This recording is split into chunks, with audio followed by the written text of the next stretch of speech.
ማንም ሰብ ሓቀኛ ኣፍቃሪ ክሕዝ ኣይጸልእን። እቲ ሓቀኛ ካብ ልቡ ዝፈቲ ካብ ልቡ ዘፍቅር እውነተኛ ዝኾነ ወዲ ክትሕዝ እትጸልእ ጓል የላይ። ነገር ግን ሓደ ነገራት ካብዚ ምፍላጣ ዝተልዓለ ኣብ ኢድ ዘይረብሑ ሰባት ወዲቓ ትንገላታዕ ልባ ዝስበር ኣጓላት ድማ ብዙሓት እየን። ምክንያቱ ድማ ብዙሓት ኣወዳት ከታልሉን ከጭበርብሩን እቲ ትኽክለኛ ስምዒቶም ዘይኾነ ብዝዛረብዎን ብዝድልልዎን ቃላት ልቦም እናተቆጻጸሩ ወይ ድማ ልበን እናተቆጻጸሩ ብዙሕ ምዕሻውን ምትላለን ይካየድ እዩ። ሰላማት ክቡራት ተኸታተልተይ ሎማዓንቲ ለሃምቲ ልሙድ ንፍቕራዊ ህይወትክን ክጠቅም እዩ ኢለ ዝሓሰብክዎ ሓሳብ ሒዘልክን መፅአ እኒአኹ። እዚ ቪድዮ እስካዕ መጨረሻ ብምክትታል ካብዚ ቪድዮ ተረብሕቲ ክትኾና ግብዣ እዩ። ለዚ ቻናል ሓደሽቲ እንድሕር ኮይንክን ግን እዚ ቻናል ሰብስክራይብ እናገበርክን ቤተሰብ ክትኾናን ለፍቕራዊ ህይወትክን ልጠቅም ሓሳባት ክትወስዳን ግብዣ እዩ። ሎማዓንቲ ሒዘልክን ልመጻኹ ሓሳብ ሓደ መታለሊ ወዲ ከታልለኪ ክሓስብ ተሎ ልብሎም ወይ ድማ እትሰምዖዮም ብፍላይ ብተደጋጋሚ ልናገረኪ ሓሙሽተ ቃላት እዮም። እዞም ቃላት እዚኦም ኸዚ ልነግረክ ኣለኹ ቃላት ብተደጋጋሚ እንድሕር ልነግረክ ኣለኹ ኮይኑ እዚ ሰብ እዚ ካብ ህይወትክ ክተርሕዮ እኒአኪ። ምክንያቱም ላብ ህይወትኺ ለፍቀረኪ ጥራይ ኣይኮነ እዩ ልመጽእ። ላብ ህይወትኺ ልተሰዓረልኺ ብፍቕርኺ ክግዛእየ ኢሉ ልሓስብ ብቻ ኣይኮነ እዩ ልመጽእ። ለታለለኪ ወዲ ክመጽእ ይኽእል እዩ።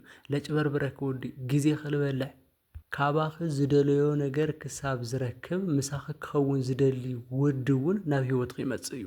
ስለዚ እዚ ሃምዛ ዓይነት ወዲ ካብ ህይወትኺ እተኣልዩ ካብ ህይወትኺ እተባረርዩ ወይ ድማ ካብ ህይወትኺ ሪጀክት ትገብርዮ ሰብ እዘን ኸዚ ልናገሮም ንግግራት እንድሕር ሰሚዕኽዮም ኮይንኺ በላሕን ፈላጥን ብምዃን ብተጠንቀቕ ንህይወትኺ ሓላፊነት ክትወስድላ ክትኽእል እኒአኪ። ምክንያቱም ልናይኺ ህይወት ወይ ድማ ልውድቀትኺ ወይ ድማ ልክብርኺ ልዕል ዝበለ ህይወትኺ ሓላፊነት ክወስደሉ ልኽእል ማንም የለን በይንኺ ኢኺ። እስኺ ኣብ ሪሌሽን ህይወትኺ ወይ ድማ ኣብ ፍቕራዊ ህይወትኺ እንትና እኮ ሃምዚ ስለለይ ሓገዘተኒ እዩ እንትና እኮ ሃምዚ ስለለይ ገበረትኒ እዩ ልበሃል ነገር የለን። ፍቕራዊ ህይወት ማንም ሓላፊነት ኣይወስደሉ። በይንኽና በይንኺ ክትሕተትሉ በይንኽና በይንኺ ድማ ሳፈር ትገብርሉ ድማ ንሕና ቀዲምና እዚ ዓይነት ፀገም ኣብ ህይወትኺ ከይፍጠር ቅድመ ዝግጅት ፍልጠት ንህበክ ኣለና ማለት እዩ። ሓደ ወዲ እንድሕር ለታለለክ ኣሎ ኮይኑ መጀመርያ ክብለክ ልኽእል ነገር ብዘይ በኣኺ ክነብር ኣይኽእልን። እዚ ናዞም መጭበርበርትና ናዞም መታለልቲ ኣወዳት ልናገርዎ ወይ ድማ ካብ ኣፎም ለይጠፍእ ቃል እዩ ዝባይዘው። ምክንያቱም ማንም ሰብ ብሰብ ኣይኮነ እዩ ዝነብር። ማንም ሰብ በቃ ስምዒታው ኢቨን ንባዕሉ ከምኡ ክመስሎ ይኽእል እዩ። ብዙሕ ግዜ ተደጋጊሙ ሃምኡ ስለልናገር ሃምኡ ስለልኾነሉ ሃምኡ እዚ ደጋጊሙ ስለልብለሉ ንባዕሉ ሃምኡ ክመስሎ ይኽእል እዩ። ነገር ግን እስኺ ኮንሽስ ትኾን እኒአኪ። እስኺ ትፈልጥ ተስተውዕል እኒአኪ። መን ብመን ምኽንያት ኣይነብር እዩ። መን ብመን ምኽንያት ኸ ምንባር ጠጠው ኣቢሉ በተለይ ድማ ኣብ ርሕቐት ፍቕሪ ለለኸን ኣጓላት እዚ ሃምዚ ዓይነት ሰባት በቃ ለኣኻቶም ልምትላል ኣእምሮኸን ልምቁፅፃር ካብኡ ወፃኢ ካሊእ ከይትሓስባ ቸክ ክትገብርኦም ምናምን ስለዝደልዩ ሃምዚ ዓይነት ነገራት ይናገሩ። ደካማ ጎንኽን ርሕሩሓት ምዃንኽን ስለልፈልጡን ሃምለይ ትጭክኑሎም ስለልፈልጡ በቃ ኣነ ብለይ በኣኻ ይነብር በቃ ሃምዚ ምናምን ነገር ላበሉ ካባኺ ትሪትመንት ልክቕበሉ ልደለይዎ ነገር ከግንዩ ልደልዩ ሰባት እዚ እትና መጀመርያ ትሬንድ ልገብርዎ ነገር እዩ። ስለዚ ክነግረኪ እስኺ ናይ ሓደ ሰብ ናይ ምንባርን ናይ ዘይምንባርን እጣ ፈንታ ይኹን ኸይ እስኺ ናባዕልኺ ህይወት እኒአኪ። ሓደ ሰብ በቃ ምንባርለ ለይምንባርለ ልኽእሉ ብሓደ ፈጣሪ ብቻ እዩ። ስለዚ ሃምዚ ክብሉ ከለዉ ዕሽነትን ስምዒታውነትን ምዃኑ ወይ ድማ መታለሊ ምዃኑ ክትፈልጥና ኖትስ ክትገብር እኒአኪ። እዚ እትና መጀመርያ እዩ። እቲ መበል ካልኣይ ለለ ዝተጋነነ ምድንናቕ ማለት እዚ ዝክብለከ ይኽእል ግን ዝተጋነነ ሓደ ግዜ ኣጓላት ብጣዕሚ ትሽወድኦ ነገር ክነግረኪ ትድነቓ ተለኽን ጓል ትሰምዖ ነገር ብጣዕሚ ስለለዝናንያና ትሰምዖ ነገር ብጣዕሚ ደስ ስለልብላ ዛትስ ዋይ ኣወዳት ለለ ፍቕሮም ኣብ ምግላፅ ጎበዛት በላሕቲ ዝኾኑ ኣወዳት ቶሎ ተፈቀርቲ እዮም። ስለዚ ብጣዕሚ ዝተጋነነ ኣድናቖት ክበኪ ተሎ ቸክ ትገብሪ ትኽእል እኒአኪ።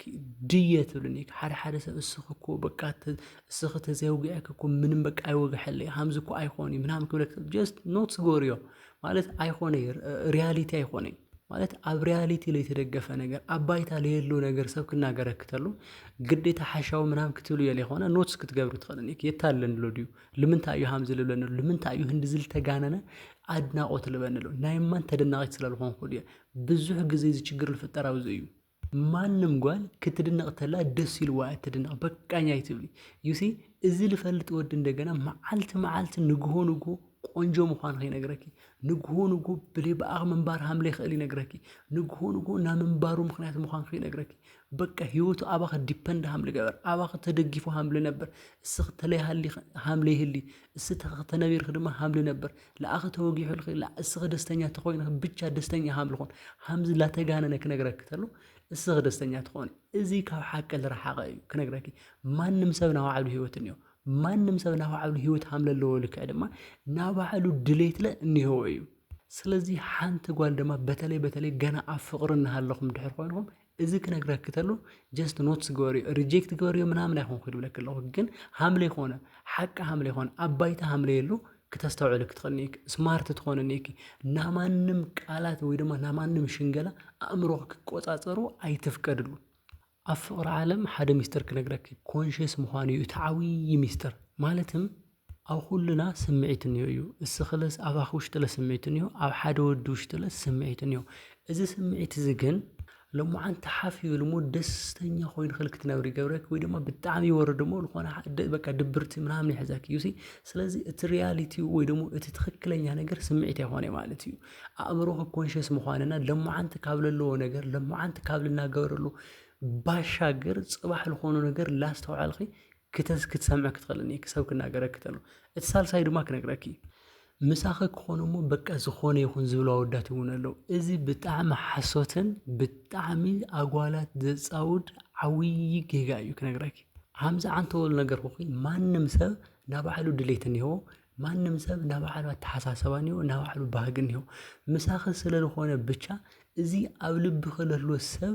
ሃሙ ክኾን እዩ ማለት ኣይኮነ ኣት ዘ ኢንድ ኦፍ ዘ ደይ ምስ ተረጋግዐ ኩሉ ነገር ላብ ትክክለኛ መስመር መስመፀ ኣብ ኢዱ ምስ ኣእተወኪ ግዴታ ሃምትና መጀመሪያ ናብ ፍቕራዊ ህይወት ሃሙ ክነብር እዩ ማለት ኣይኮነ ዛትስ ዋይ ብዙሕ ግዜ ሪሌሽን ፌል ይገብር ትማሊ ክፈልጦ ተለኹ ሃምዛ ይነበረ ብሓደ ምስ ኮና ፍቕሪ ምስ ጀመርና ኩሉ ነገር ምስ ሃብኹ እሺ ምስ በልኹ ተለዊጡኒ ልብላ ጓላት ሰሚዕ ትፈልጥ ዶ መጀመሪያ ሃምዝላ ነገረ መጀመሪያ ሃምዝ ገይሩ ላጀንጀነ እዩ ለፃውደን ድሕሪው እዚ ትክክለኛ ማንነቱ እዚ ትክክለኛ ባህሪው ክግለጽ ተሎ እዛ ጓል እዚኣ ሃምና ትማሊ ህይወትካ ኹነለይ ትብሉ ክኾነ ይኽእል ምክንያቱም እስኺ ኣብ ኢዱ ከእቲ ስለልደለየ ወይ ድማ ለኣኻ ኣብ ኢዱ ከእቲ ስለልደለየ እዩ እምበይ እዚ ትክክለኛ ስብእንኡ ማንም ሰብ ሉዝ ክገብር ኣይኽእል ናቹራሊ ክነግረኪ ሓደ ሰብ 30 ዓመት እስከ ዓመት ልመልእ 28 ዓመቱ ክሳብ ልሞልእ 35 ዓመቱ እስከ ኣልኾን ድረስ ዲቨሎፕ ልገበሮ ለበልፀጎ ባህሪ ለኣኺ ምሰግነ ኣብ ሓደ ዓመት ውሽጢ እዚ 30 ገለን ዓመት ዝነበሮ ህይወት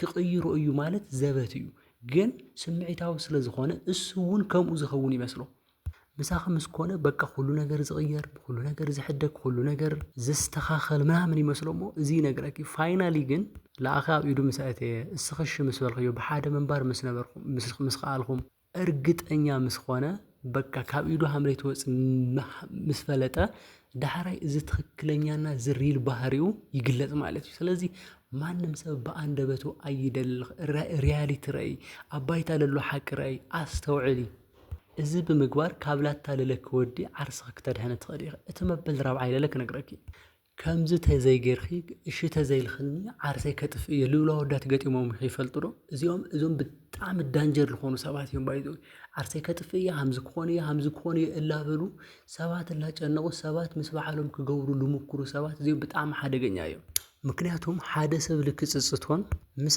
ዓርሱ ልክባስን ጨካን ምዃኑ ልክስምዖ ጌርኻ ናባዓልኻ ልምግባር ልግበር ጻዕረ እዩ ግን እዚ ሪያሊቲ ይኾነ ወይ ድማ ሓቂ ኣባይታ ለሎ እውነት ይኾነ ክነግረኪ ማንም ሰብ አንተ ሃምዝል ነገር ኾኺ ለማንም ሰብ ናምንባሩ ምኽንያት ክኾነ ይኽእል ምናልባች ተኾኑ ወለድና እዮም ክነግረኪ ወለድና ብጣዕሚ ብዙሕ ዓመት ሳፈር ላገበሩ ስለለዕበዩና ለኣና ኢሎም ይነብሩ እዮም ለኣና ኢሎም ብዙሕ ነገር ይሓድጉ እዮም ህይወቶም ሉዝ ይገብሩ እዮም ዕድሞኦም ሉዝ ይገብሩ እዮም መልክዖም ስብእኖም ፐርሶናሊቲዮም ሁሉ ነገር ሓዲጎም ድደቆም ክብሉ ሳፈር ይገብሩ እዮም ክነግረኪ ማንም ሰብ ግን ናማንም ጎረምሳ መፅኡ ብዘይ በኣኽ ክነብር ይኽእልን ኣነ ዓርሰይ ከጥፍእ እሺ ተዘይልኽኒ ምናምን ክብለክ ተሎ ጀስት በቃ ተረጋግዕ እዚ ሪያሊቲ ይኾነ ወይ ድማ ሓቃዊ ዝኾነ ነገር ኣይኾነ እስኺ እሺ ክሳብ ትብል እስኺ በቃ ችግር የብሉ ምእንቲ ክትብል እስኺ ትሪት ክትገብር እዮም እስኺ ክትንከባኸብ እዮም ስለዝደለዩ ካባኸ ኣቴንሽን ትኹረት ከግኑ ስለዝደለዩ እዮም በር ናይማን እስኺ ተዘይሃልኺ ዘይህልዩ እዮም ማለት ኣይኾነይ። ስለዚ ኣስተውዕሊ እዚ ብጣዕሚ ሓሶትን በቃ ለኣኸለ ምጽዋድ ተባሂሉ ስምዒታዊ እላኾኑ ለርእዩኹ ነገራት እዮም። እትና መጨረሻ ለለ ክነግረክ ፉከራ ይፉክሩ ለማዓንቲ እሺ ተዘይልኽና ሃምዚ ወይ ለለ ሃምዚ እንድሕር ለይገበርኩ ይኹን ሃምዚ ክገብር እየ ምናምን እላበሉ ልፉክሩ ሰባትን እዮም። እዚኦም በቃ ና መጨረሻ ሓደገኛ ሰባት እዮም። ሃምዚ ዓይነት ምልክታት ተርኢ ተለኸ ክነግረኪ ለማዓንቲ ኮይኑ ከይፅባሕ ከተስተኻኸሊ ብተደጋጋሚ እየ ልናገር እዚ ለላጓላት ህይወት ዕድመ ማለት ብጣዕሚ ወሳኒ ነገር እዩ። ወዲ ህይወቱ ንምስትኽኻል ኢነርጂ እኹል እዩ ኢነርጂ ወይ ድማ ሓይሉ እኹል እዩ።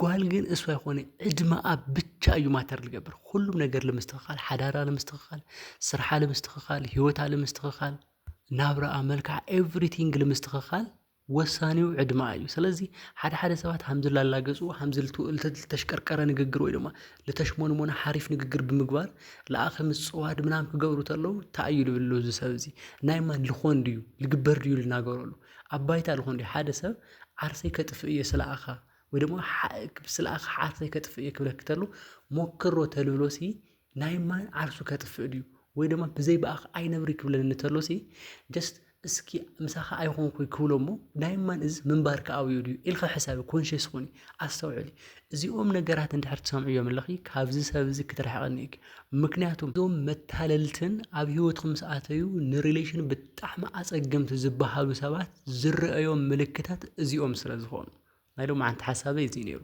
ክሳብ መወዳእታ ምሳይ ስለል ጽናሕክን ይቐኒየለይ። እዚ ቪድዮ እንድሕር ተመችክን ኮይኑ ላይክ ሸር ምግባር ከይትርስዓ ለዚ ቻናል ሓደሽቲ እንድሕር ኮይንክን ግን እዚ ቻናል ሰብስክራይብ ላገበርኩም ቤተሰብ ክትኾና ብፍቕሪ ይሓትት። ኣብ ቀጻሊ ቪድዮ ክሳብ ንራኸብ ሰላም።